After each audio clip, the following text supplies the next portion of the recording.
film is based on true stories. Cleveland hosts the prologue. Young mother Michelle Knight plays with her son Joey. Her love for him is obvious. Michelle struggles, though. She's unemployed and has no steady income.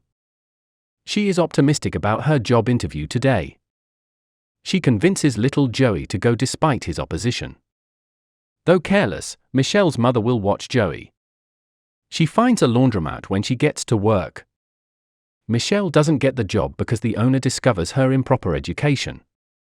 To find her missing son, the woman dropped out of high school. The owner is set in her ways.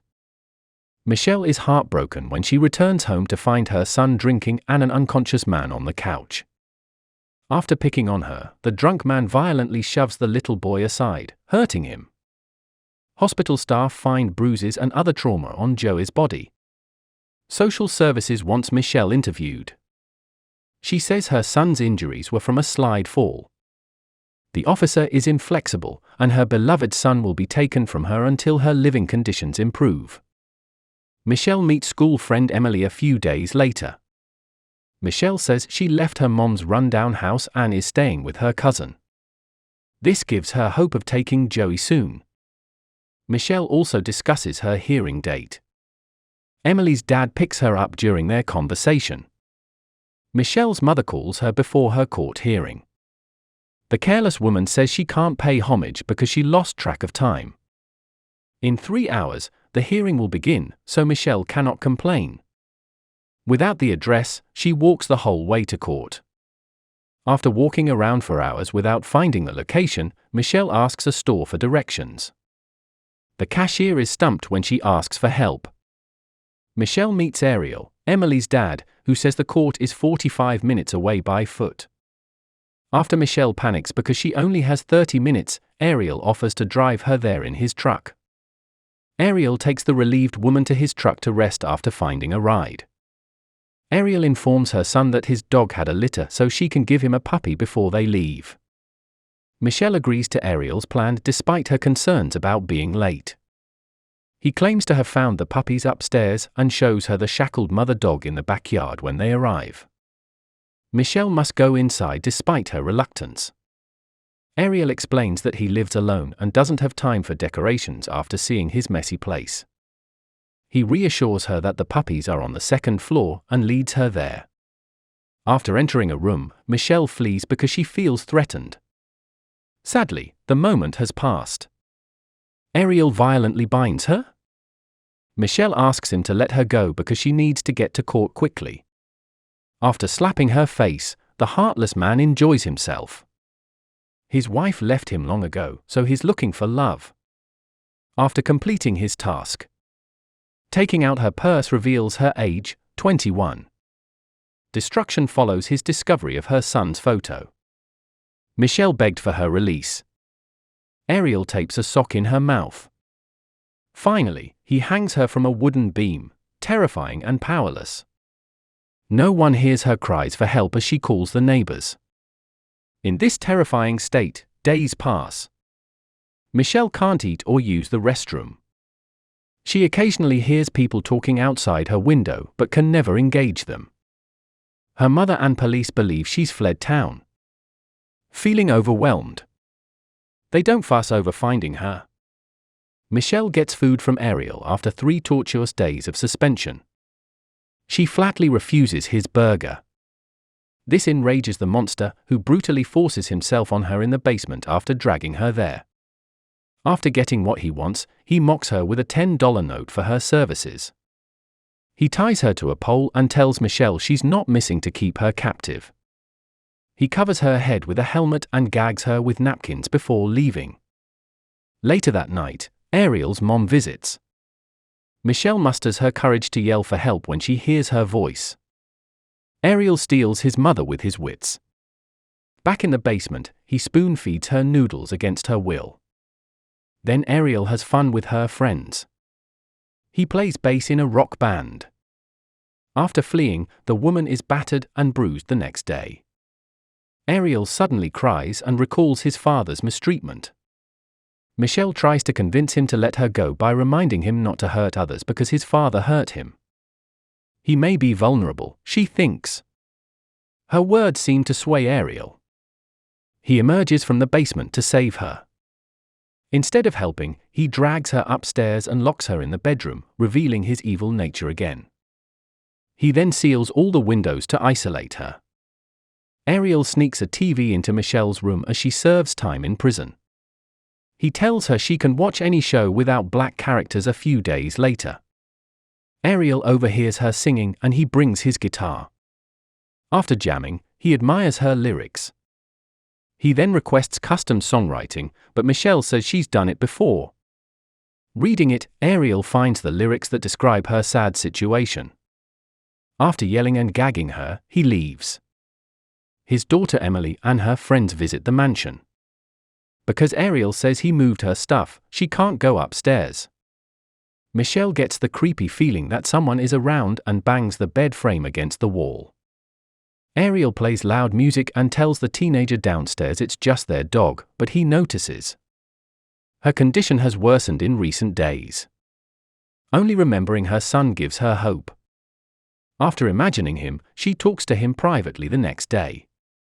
Michelle receives a puppy from Ariel, who seems moody. She loves having a playmate because she's never had one. Michelle spends most of her time with the cute pet. Time passes and Ariel forgets to bind her. After he says he has to leave for work. Michelle sees this as her chance to flee. With care, she descends the stairs and grabs the puppy. She flops because the situation tests her loyalty. The innocent puppy is tragically killed by Ariel. Michelle cries holding the dead animal, devastated. After months, Ariel recruits another girl as her second victim. Her name is Amanda Berry. After that, Michelle watches the local news, which reports that Amanda's disappearance is under investigation. Ariel later drags Amanda into the room next to hers and dominates her.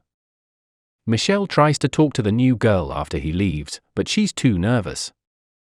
Michelle discovered she was pregnant with Ariel's baby after several months. Ariel learns she's pregnant as he approaches to attack her. He refuses Michelle's children, grabbing a dumbbell. The unfortunate lady fights back, but mother loses unborn child when monster strikes stomach with powerful blow. A few weeks later, he unexpectedly unlocks her chains and asks for her help in the backyard. He leads her to the work area while she puts on her wig and sunglasses. Michelle tries to get an old neighbor's attention to ask for help. Michelle is relieved when a police siren arrives, but the officers are just breaking up a neighbor fight, suggesting the old man misinterpreted her signal. Michelle reaches her breaking point that night and commits suicide. Just before she does it, she remembers her son. Today, Michelle cuts out a portion of the number 5 to hang on her wall for her son's 5th birthday. It happened months ago. She misses Joey after nearly 2 years in prison. Ariel kidnaps another girl, bringing the total to 3. A neighbor reports her screams to the police, who tell her to call him if she hears anything else from inside the house. Michelle visits a hurt Gina and promises to stay together after Ariel leaves. Since they're 3, Michelle says they can outwit Ariel and escape. She tells Gina to stay strong and that their moment will come. The town's residents attended a memorial service for the missing girls. The victims' families and Ariel are among the hundreds of mourners. He embraces Gina's relatives to reassure them, yet they don't know he's the monster behind it all. He teases the girls at home by showing news reports about how no one knows they are nearby. Michelle tries to stop the psycho from imposing on Gina, but he laughs and does it. After several years, the film cuts to Joey's 7th birthday. Ariel's attacks haven't hurt the girls. They learn Amanda's mother died of a heart attack later. She has a mental breakdown and gives up on escaping. After months, Ariel frees the girls from their bonds in her distorted family life. He shockingly announces at dinner that Amanda is pregnant with his child and that he will keep it. How about that for New Year's Eve? Amanda gives birth unexpectedly, shocking everyone. Ariel threatens to shoot Michelle if she doesn't deliver as instructed. Amanda shrieks at the mascot. Ariel turns up the stereo. Michelle gives birth after much effort. Ariel, the monster, is thrilled. No matter how happy the parents are, the baby's birth in such a horrible place is terrible. A few years later, the film shows the girl's childhood. Her name is Jocelyn, and everyone loves her. She treats Michelle and Gina like aunts, unaware of her father's dark side. The girls can freely roam the house, but not outside. Michelle still celebrates Joey's birthdays and misses him. On her son's 14th birthday, she hung the number 14 on the wall. Later, we learn that the psycho's joblessness could cost him his home. The child is upset that her aunts can't walk with her in the park. Her father gets angry when she screams. He gets mad one morning, covers the girl's mouth with his palm, and tells her mother to be quiet. Ariel informs his daughter that he will deliver food to his mother as usual. Jocelyn notices the main gate is unlocked as he drives away and tells her mom. Amanda realizes the gravity of the situation as she approaches the gate. She is imprisoned and begs for rescue every decade. Nearby neighbors rush to help.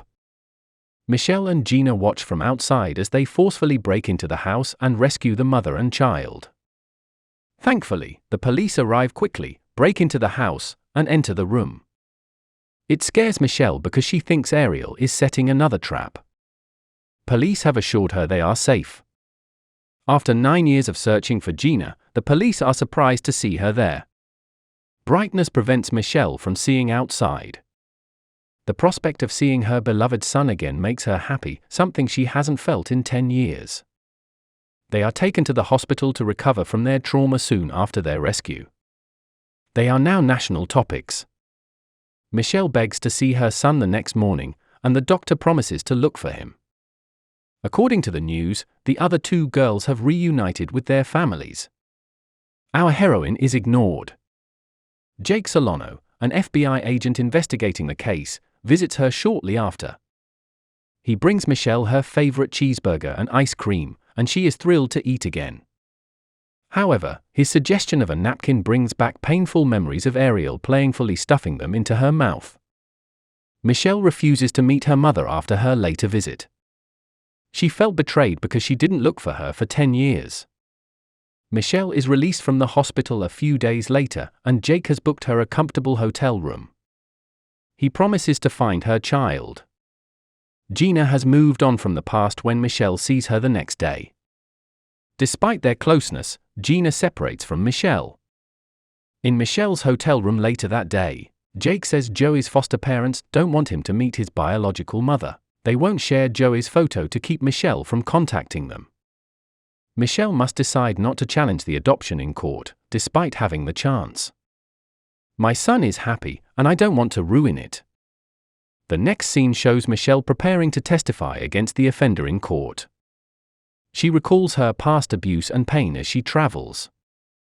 When she arrives in court, she details everything. In addition, she wants life for her 11 years in Ariel. I know many people are struggling, so we should help them and reassure them that their voices are heard. We learn after the credits that Ariel was sentenced to life plus 1,000 years. He committed suicide in his first month of prison. Michelle married and works as a chef in Cleveland. She wrote a global bestseller in captivity. That concludes our 2015 Cleveland abduction coverage. You are the center of attention. See you in the next video.